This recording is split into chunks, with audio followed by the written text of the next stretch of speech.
Hola, ¿qué tal? Bienvenidos a su canal, La Facción del Pensamiento. En esta ocasión será nuestro primer video y estaremos hablando sobre la conducta criminal y la necesidad de normar la conducta de la persona en un determinado sentido. Es aquí muy interesante la cuestión de que el ser humano está como en un estado de anarquía natural y que requiere de este añadirse a un esquema de organización en donde se le restrinjan, donde se le pongan límites en su actuar diario. Y conforme vamos creciendo, vamos adoptando en nuestra vida y vamos rompiendo este estado de anarquía que tú mencionas. Y como todo, es necesario, para comenzar de hablar sobre un tema, sistematizar y organizar los pensamientos. Entonces, sería lógico que empezáramos a tratar de definir conceptos fundamentales de la plática, como lo es la conducta, como lo es la conducta criminal, y para eso me gustaría saber la opinión de Luciano desde el aspecto psicológico. ¿Cómo pudiéramos definir la conducta? La conducta, desde un aspecto meramente psicológico, es todo acto que hace el individuo en interacción con su ambiente, en interacción con otras personas y también de forma individual. Ajá, exactamente, es desde meramente una perspectiva conductista, desde el campo de la psicología.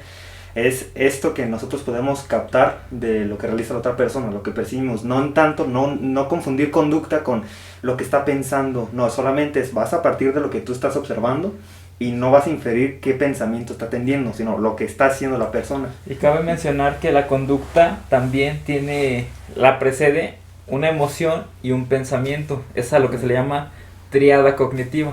Que ahí ya estaríamos, de hecho, hablando del surgimiento o la revolución que hubo por ahí de mediados de los 50, 60 en psicología, el emerger del movimiento psicológico del cognitivismo, donde como rechazo a las premisas conductistas se ve esta parte de que es que no solamente es conducta, sino que hay hay como que un mecanismo mental intermediario en la conducta, y no nomás es un organismo que está solamente reaccionando pasivamente a los estímulos del ambiente.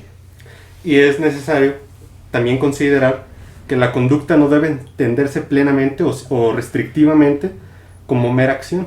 Ajá. La conducta también tiene una variante, que es la omisión. Entonces, el actuar de una persona se define en términos de acción y de omisión. Y tanto una acción como una omisión tendría consecuencias por las circunstancias de ejecución o del no hacer. Entonces, derivado de estos detalles específicos, pudiéramos contemplar que la conducta de la persona pudiera desviarse de la rectitud establecida de forma social. Entonces, la conducta y las consecuencias del actuar o de la omisión tendrían sanciones de carácter normativo. Hablando de esta circunstancia, la conducta, ¿de qué depende la expresión de la conducta? ¿De qué depende el actuar o la omisión de la persona? Eso es muy interesante. Yo creo que depende mucho de los aprendizajes que hayas tenido a lo largo de tu vida, de lo que hayas observado en otras personas, de los castigos que hayas tenido por hacer determinada conducta, o de los premios también que hayas recibido. Yo estoy de acuerdo con Luciano, porque también basándose en la teoría del aprendizaje social, es muy importante los modelos que uno, conforme va creciendo, va adoptando, va aprendiendo, va haciendo suyos, los va introyectando. Entonces yo también le daría su importancia a esta parte social de la conducta. Entonces pudiéramos resumir que la volición de la persona puede entenderse en términos de empirismo. La experiencia que ésta ha estado obteniendo a lo largo del transcurso de su vida y la interacción que ha tenido con su entorno. En parte, porque también pues tenemos algunas manifestaciones, digamos, conductuales que son como innatas. Y también hay manifestaciones conductuales que están viciadas por circunstancias fisiológicas alteradas. Exactamente. Claro, Entonces, la manifestación de la conducta alterada pudiéramos interpretarla como que la criminalidad debe ser o pudiera ser una conducta viciada del individuo, una conducta alterada fisiológicamente. Exacto, Sí. pero desde la percepción del sujeto que está viciado cognitivamente, es algo normal para él. Por ejemplo, los niños que, no sé si han escuchado el caso del niño sicario, Sí. para él una conducta delictiva que era asesinar gente era algo normal para él, era parte de su normalidad, a pesar de que a su alrededor es una conducta que está muy penada. Ajá. Entonces, Pero aquí a mí me gustaría como matizar qué diferencia hay entre crimen y delito. muy bien. Jurídicamente, Ajá. el delito se establece en términos de un ordenamiento territorial nacional. Pero el crimen se considera como un nivel más avanzado de una conducta delictiva. El crimen, por ejemplo, hay crímenes de lesa humanidad, Ujú. como el genocidio. Ujú. La magnitud de la respuesta de la conducta o omisión del individuo es de un grado superior a las consecuencias que genera un delito, como por ejemplo una lesión ocasionada a una persona en un brazo. Ujú. Entonces, la magnitud de las consecuencias del delito son mayores en un crimen que en un delito como tal. Ujú. El crimen se sanciona en términos de derecho internacional y el delito se sanciona en términos de derecho territorial interno de cada país. Oh, ya. ¿Ok? El crimen se sanciona en términos de tratados internacionales. Ujú. En pocas palabras, crimen tiene una magnitud más alta y más amplia que un delito. Ujú. Su lesividad abarca un espectro más amplio Ujú. y el delito es un tanto más reducido, pero los dos son conductas que son sancionables y que no pueden estar permitidas. Esa es la diferencia entre un crimen y un delito y su forma de sanción. Ya, ok. Ok. Entonces, de aquí también pudieran deducirse otras cuestiones como cuál es el fundamento de una norma, ya sea una norma moral, una norma ética, religiosa, social o jurídica. Entendiendo, por ejemplo, por norma moral, todos aquellos principios que prescriben en un individuo su actuar, pero que son subjetivos e individuales. Las normas éticas que están sancionadas de forma social y que inciden también en el espectro subjetivo del individuo, pero que se interrelacionan con el entorno del mismo. Ajá. Y las normas sociales pueden entenderse como todas aquellas principios o preceptos que por la costumbre del entorno, de la relación interindividuos, se van estableciendo con el transcurso del tiempo. Las normas religiosas serán aquellas establecidas por las doctrinas o principios que sean del orden de las creencias. Y las normas jurídicas serán aquellas que están establecidas por el Estado, redactadas en un ordenamiento jurídico y que tienen sanción coercitiva y coactiva. Entonces, el fundamento de la norma, ¿por qué deben existir las normas? ¿Cuál es el fundamento? ¿O para qué sirven? ¿Para qué son creadas? Es que el ser humano, como habíamos comentado en un inicio, tiene una naturaleza como de anarquía, a mi Existe parecer. anarquía en los individuos. Muy Ajá. bien. Y necesita de una fuerza que, por ejemplo, Thomas Hobbes la llamó Leviatán. El Necesita Leviatán. una fuerza social, una fuerza que lo restrinja, que lo haga ceñirse a algún código, que le diga, ¿sabes qué? Tu conducta es perjudicial para quienes te rodean. Y ese ente recibe un nombre. Sí. Su nombre es precisamente el El Estado, Ok. el ente sancionador de la conducta. Ujú. Entonces, como bien dices, debe existir un ente que tenga un nivel de superioridad al individuo que actúa Ujú. para que pueda sancionar sus conductas. Y este se pueda acoplar al Estado, que Ajá. no sea superior a este. Y eso en virtud de la anarquía que señala Marlon. Los humanos por naturaleza no son buenos plenamente al 100%. No. Tienen una pizca de maldad. Ujú. En esa pizca de maldad reside la necesidad de que surjan las normas para regular la conducta en un determinado sentido. Y también se va moldeando cognitivamente al ir creciendo. Tu mismo estado mental va a ir acoplándose a lo que el Estado te está indicando. Entonces, en pocas palabras, quizá no sea tan cierto que el ser humano es libre plenamente. Pues yo diría que sí. El ser humano es libre plenamente. De hecho, puede transgredir el orden jurídico, puede transgredirlo, pero va a tener una sanción. Pero es sujeto de derecho. Es sujeto de derecho y también de obligaciones. Uh-huh. Si la persona dentro de su espectro de libertad, que es pleno, o sea, yo puedo decidir transgredir el ordenamiento jurídico, voy a recibir una sanción. Y ese es el principio fundamental que caracteriza las normas jurídicas.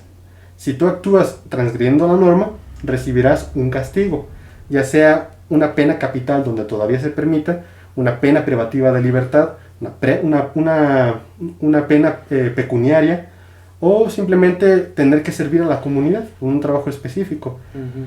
Entonces, podemos entender cómo la norma jurídica tiene un ente protector detrás de ella que sanciona la conducta en forma de acción o de omisión, uh-huh, y que no permite que la persona dentro de su libertad plena ejecute lo que él quiera.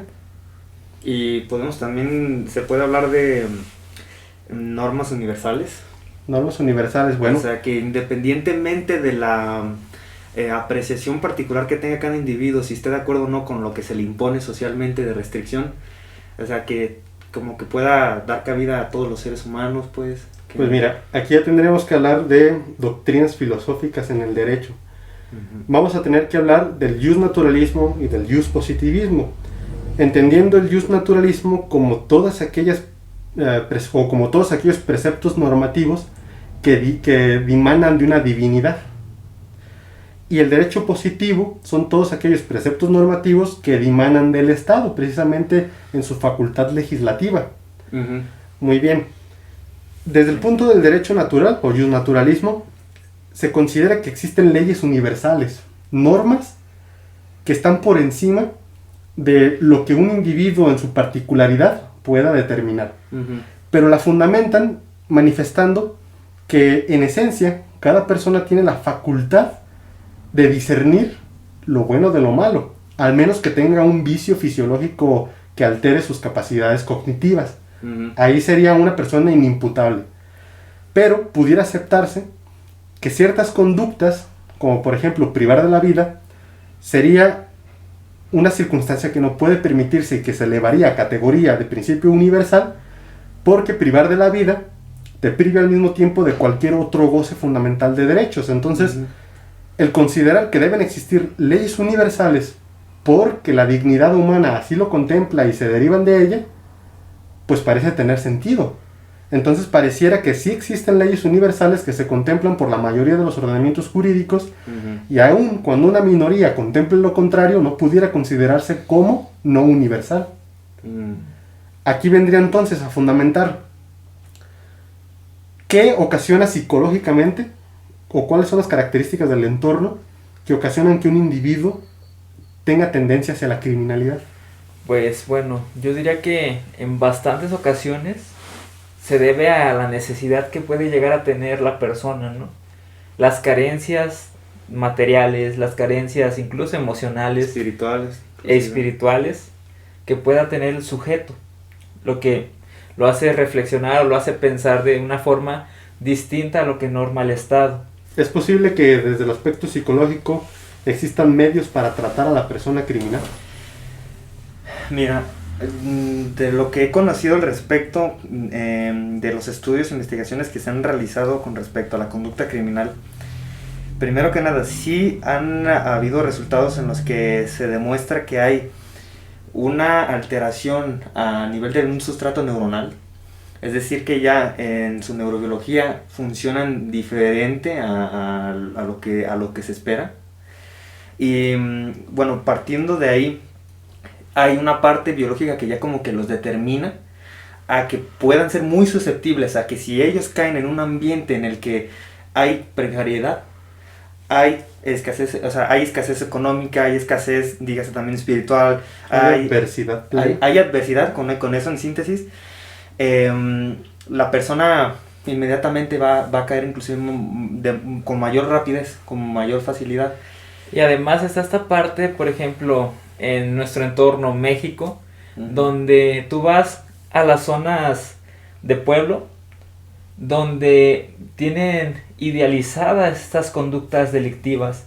Tenemos series, tenemos canciones, donde están todo el rato enalteciendo ese tipo de conductas.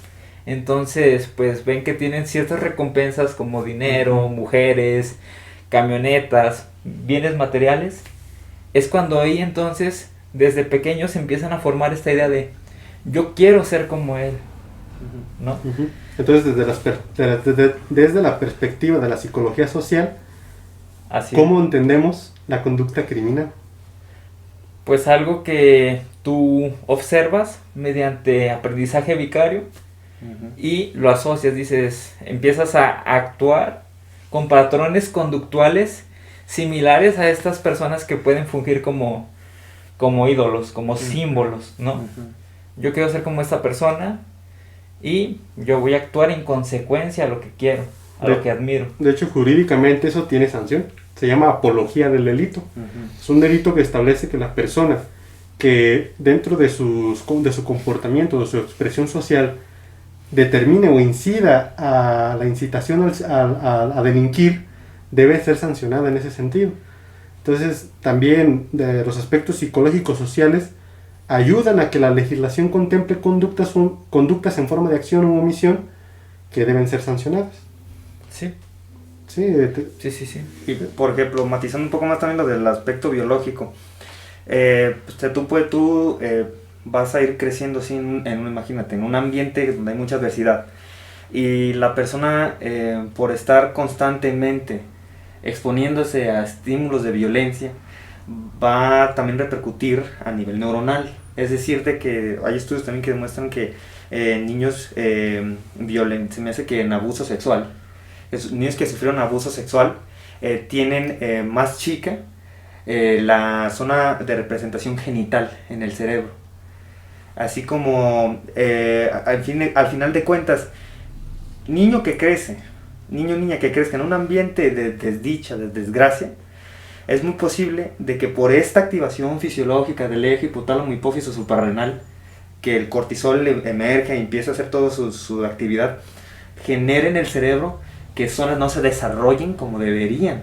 Exactamente, y hablando también del cerebro, las rutas dopaminérgicas hacen que uno, mediante tenga esta recompensa de ser aplaudido por hacer un acto delictivo, se siga segregando la dopamina y siga replicando. Y es esta estimulación constante lo que hace que la conducta se replique e incluso busque hasta más. O sea, porque va a llegar a un estado de habituación, ¿no? Exactamente. Ya ese estímulo ya no me produce el mismo efecto, necesito excitar más ese circuito. Y esto me lleva a recordar la teoría del criminal nato de Cesare Lombroso. Okay. Este personaje creía o pensaba que determinadas señas físicas en la estructura corpórea de la persona podían dar a conocer que tenía tendencia a la criminalidad. Podría entonces considerarse que tiene fundamento lógico el decir que una persona, porque tenga una cortada en la ceja, pueda ser en este caso violador, secuestrador u homicida. Ahí es un tema delicado porque entra en las etiquetas, ¿no? Uno pone etiquetas a ciertos rasgos físicos o indumentaria que tenga, donde pues empezamos con este tema de los prejuicios, ¿no? Yo veo a fulanito de tal con una camisa muy grande, muy holgada, que tiene, no sé, ciertos tatuajes, o que tiene pues cierto elemento hasta incluso el color de la piel. Sí. Entonces se inician este proceso desde la psicología social de etiquetar a la persona como no, mejor no me acerco a esta persona que no me da buena espina, me da mala vibra, cosas por el estilo, que son etiquetas. Ahora, de cuentas. Hablamos ya de qué es todo aquello que genera tendencia hacia la criminalidad. Exacto. Pero qué cosas ayudan al individuo a determinar que su conducta no debe desviarse. ¿Qué le ayuda? Primero, el desarrollarle algún miedo. En el que diga, sabes que si tú accionas de esta manera, tus consecuencias van a ser estas. Eso tiene un nombre en psicología, ¿no? Es una forma de incidir en la conducta desde, hacia determinado sentido. Por ejemplo, desde los postulados conductistas se le llamaría castigo. ¿Y premio? Es que estamos hablando de reforzadores y de castigos. En este caso sería Reforzamiento negativo, positivo. Lo que él le está diciendo se llama condicionamiento operante, ¿no? El condicionamiento operante es una teoría que postuló Skinner, donde mencionaba esta parte de los reforzadores positivos, reforzadores negativos y castigos, ¿no? Los reforzadores negativos es: tú haces una conducta, se te aplaude, se te da dinero, se te da algo que a ti te... un estímulo. Y vas a replicar la conducta, ¿no? El reforzador negativo es que te quite una conducta, pero para reforzarla. No es necesariamente un castigo, no se te está quitando algo, no se te está castigando. No. Se te quita un reforzador, una conducta negativa para que tú hagas una conducta deseada, ¿no? Y el castigo es tal cual como se conoce. Haces un acto que no me parezca bien, entonces se te castiga.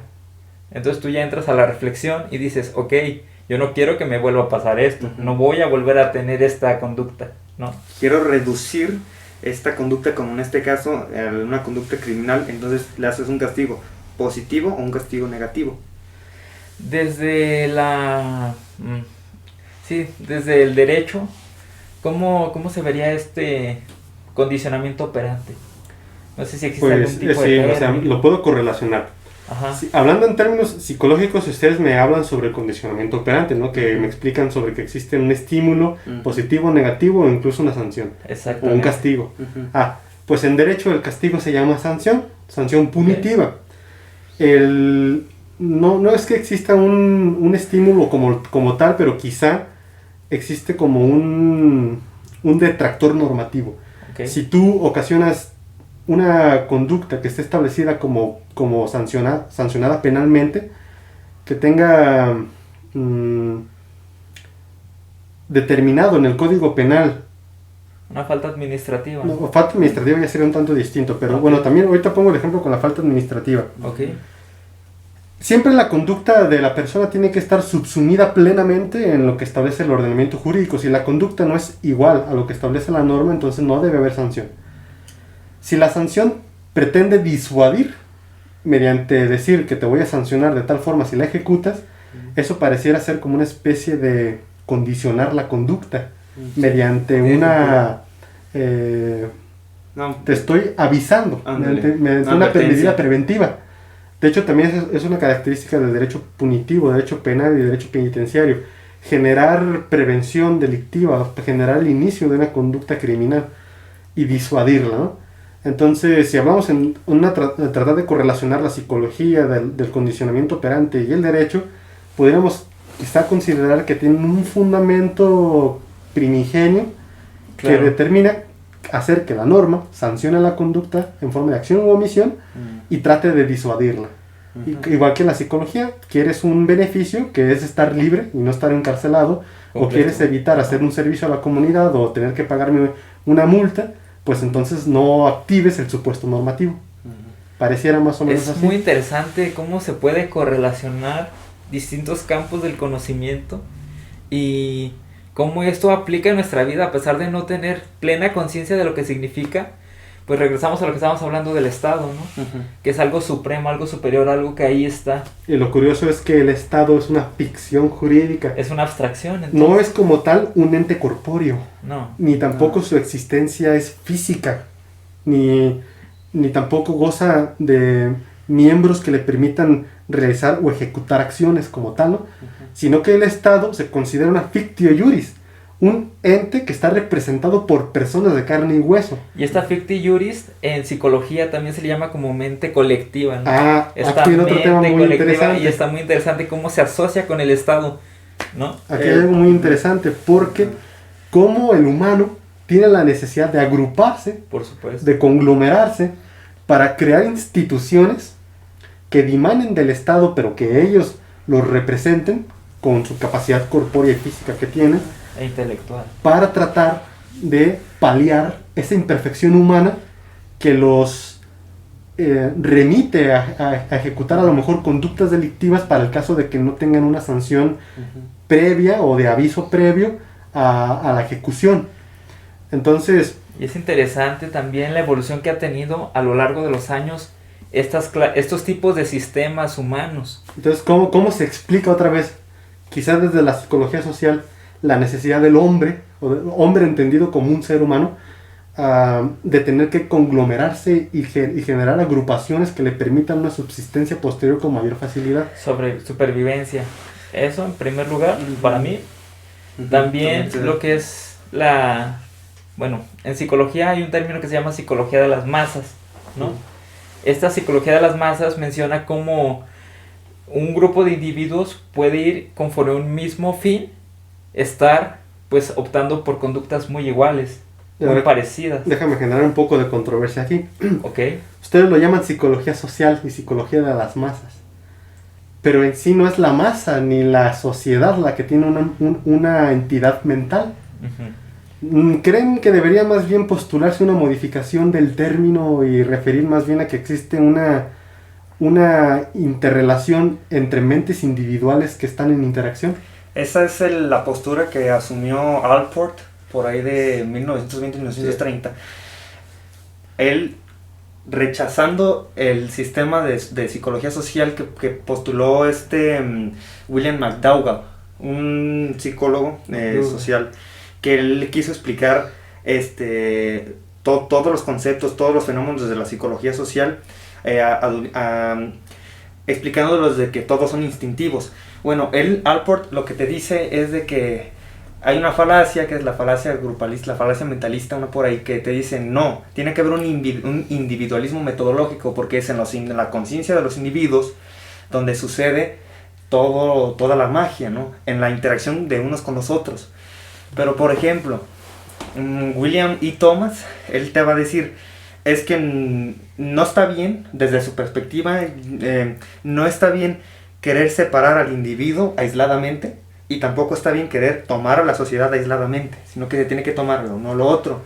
Así que mi postura sería que yo sí estaría de acuerdo en utilizar esas abstracciones, que como tal no quiere decir que tengan como que una existencia así que tú puedas ver, pero te ayuda es como un heurístico, te ayuda a entender un poquito mejor lo que ocurre en los fenómenos sociales.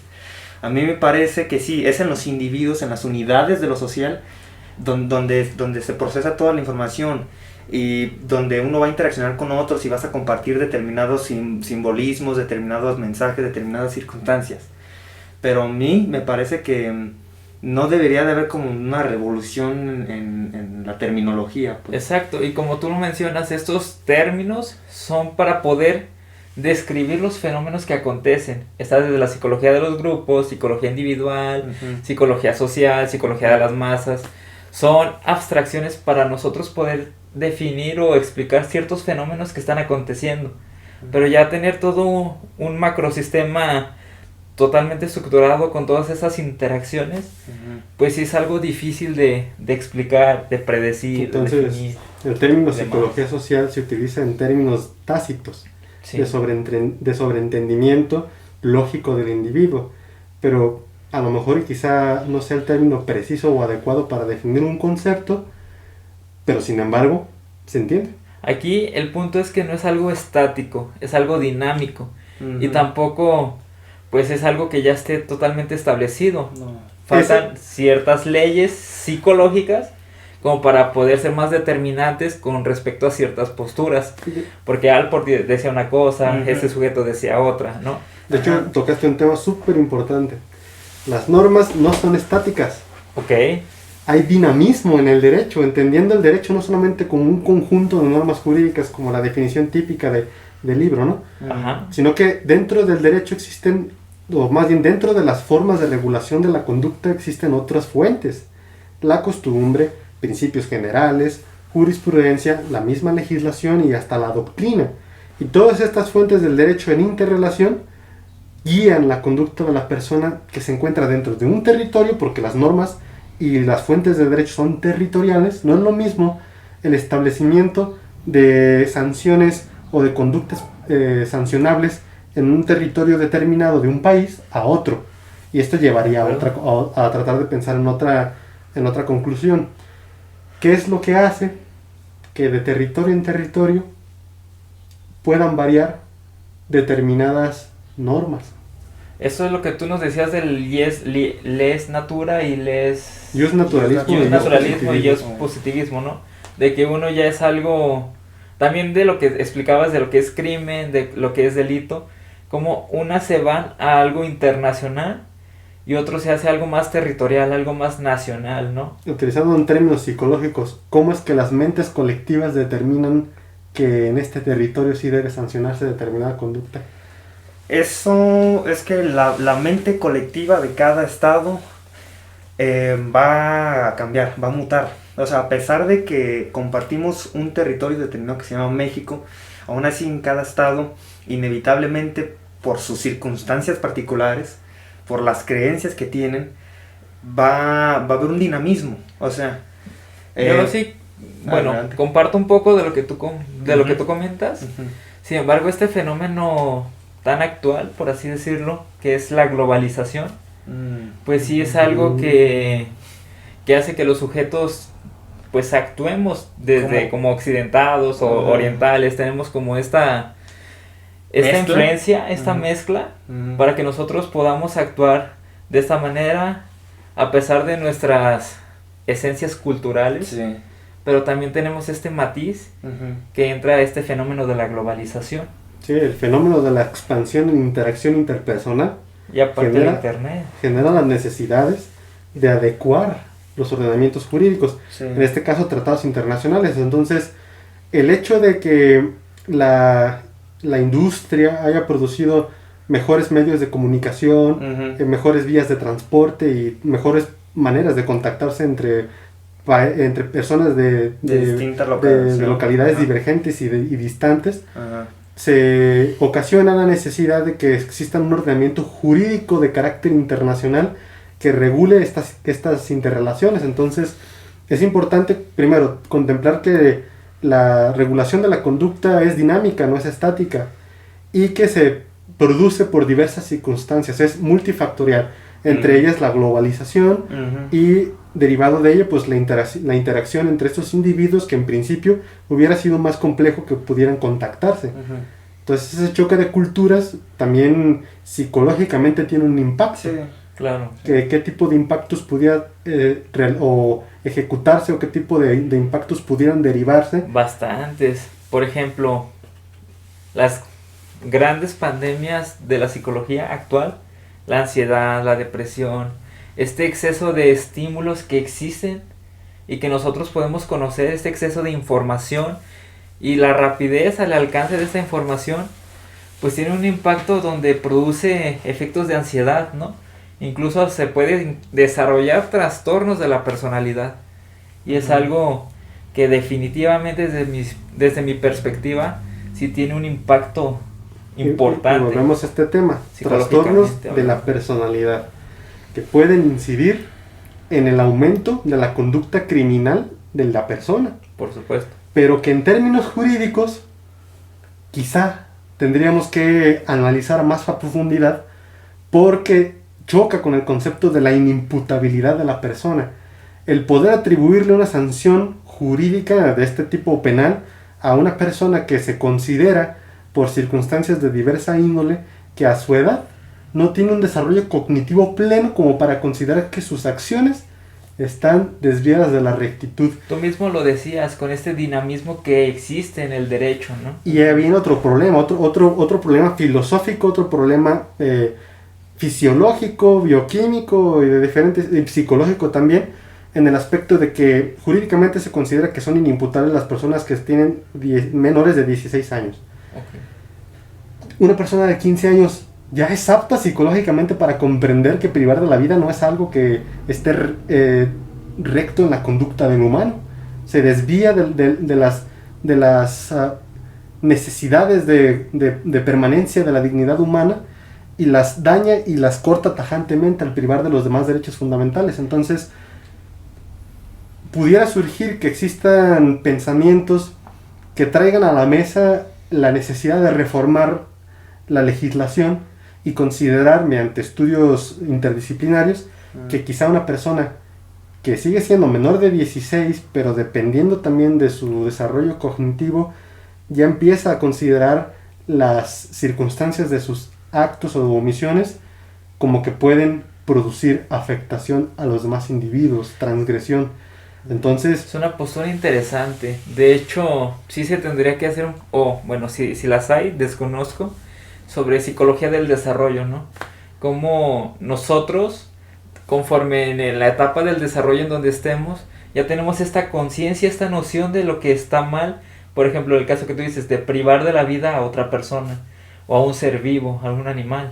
Ahí habría que tomar las investigaciones de Kohlberg, de la moralidad en Kohlberg, que no recuerdo bien en qué está cimentado o cómo se va desarrollando esta parte moral del ser humano conforme va desarrollándose en su ciclo vital. Pero yo también opino que debe de investigarse más a fondo las variables que pueden haber culturales, porque quizá la moralidad puede ser una constante en el ser humano que independientemente de la cultura en la que crezca el individuo a lo mejor está ahí presente. No sé, habría que indagar más al respecto. Y no quedarse simplemente en esta parte de investigar y ya, sino que una vez que tengas ciertos resultados, saber cómo poder aplicarlos y ahora sí haber un reformamiento en las normas. Sí. Entonces no sé si les gustaría dar, sus conclusiones finales del tema. El aterrizaje de todo esto.